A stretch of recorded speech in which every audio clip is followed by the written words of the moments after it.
시청자 여러분 안녕하십니까? 경제의 맛 이수연입니다. 한 주간 경제의 핫이슈 흐름을 살펴보는 주간 경제 이야기에서는 부동산부터 금융, 일자리 이슈까지 각종 생활 경제 정보를 전해드립니다. 이번 주 라이프스타일에서는 예술을 통해 서로 만나고 연결된 발달장애 예술가들의 특별한 전시회를 만나보고요. 이어서 북한 보위부의 한 장교가 외화벌이 임무를 맡고 가짜 찬양단을 창설하며 벌어지는 이야기, 신의 악단을 이번 주 스타엔터에서 소개해드리겠습니다. 그럼 경제의 맛 지금 시작합니다.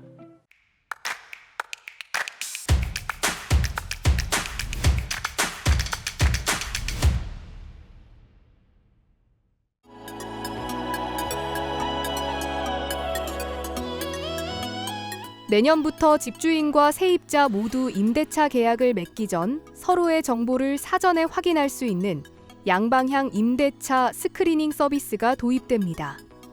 전세 사기 피해 및 임대차 분쟁 예방에 실질적인 도움이 될 것으로 보이는데요. 실제 주택임대차분쟁조정위원회에 접수된 임대인, 임차인 분쟁 조정 신청 건수는 4년 연속 증가했습니다. 이처럼 정보 비대칭 문제를 줄이기 위한 장치로 양방향 임대차 스크리닝 서비스가 내년 초 도입되는 겁니다. 임차인은 임대료 납부 이력과 신용도를, 임대인은 등기부 권리관계와 보증금 미반환 이력 등을 상호 동의하에 공개하는 구조인데요. 다만 세입자 가려받기 등 부작용을 막기 위한 보완책도 함께 필요해 보입니다.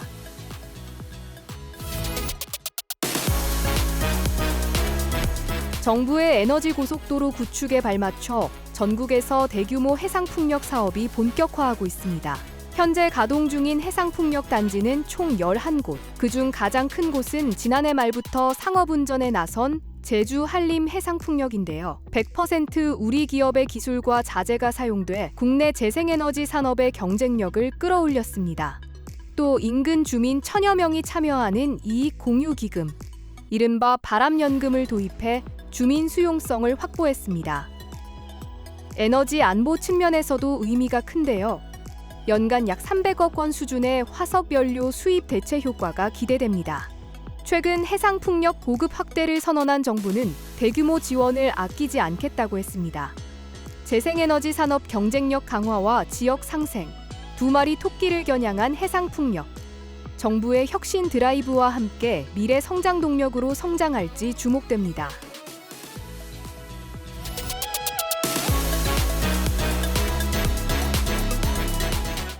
저출산 고령 사회가 국가의 지속 가능성을 위협하듯 AI 인재 부족 역시 한국 경제의 미래를 흔드는 위험 요인으로 떠오르고 있습니다. 본격적인 AI 전환기에 들어섰지만 정작 AI 전환을 이끌 인력이 없는 상황인데요.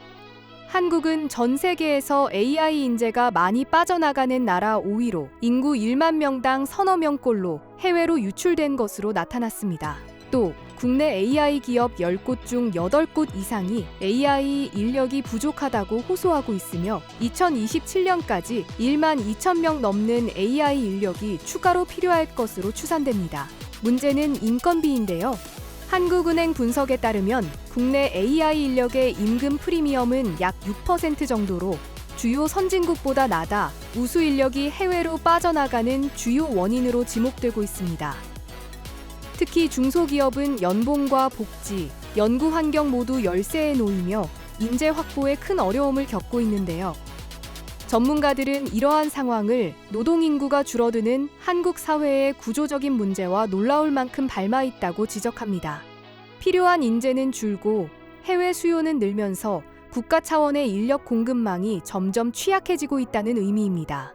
AI의 잠재력도 결국 이를 실행할 인력, 특히 고급 인재 확보에 달려 있습니다. 아무리 많은 GPU, 컴퓨팅 자원을 확보해도 이를 설계하고 운영할 인재가 없다면 산업 전환의 속도를 낼 수 없기 때문인데요. AI 대전환의 속도를 내기 위해선 AI를 다룰 수 있는 전문 인력부터 확보하고 놓치지 말아야 하는 시점입니다. 고급 인재를 얼마나 지켜내고 키워내느냐가 앞으로 우리나라의 AI 전환 속도를 결정짓는 분기점이 될 전망입니다.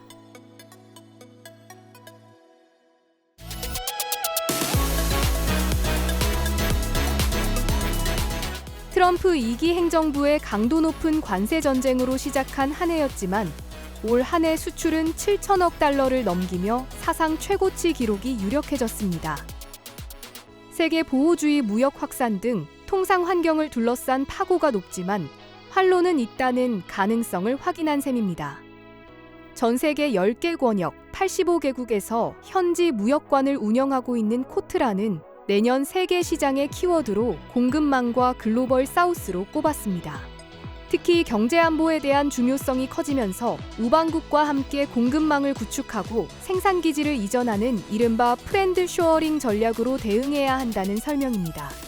동남아, 서남아, 아프리카 등 글로벌 사우스에 대한 중요성도 어느 때보다 높아졌습니다. 신시장 자체로서의 의미에 더해 미중 갈등 가운데 대체 생산기지로서의 역할도 기대할 수 있기 때문인데요. 관세와 규제가 일상이 된 통상 환경. 정부와 기업 모두 새로운 수출 전략을 요구받고 있습니다. 공급망을 다시 짜고 시장을 넓히는 선택이 앞으로의 수출 경쟁력을 결정할 것으로 보입니다.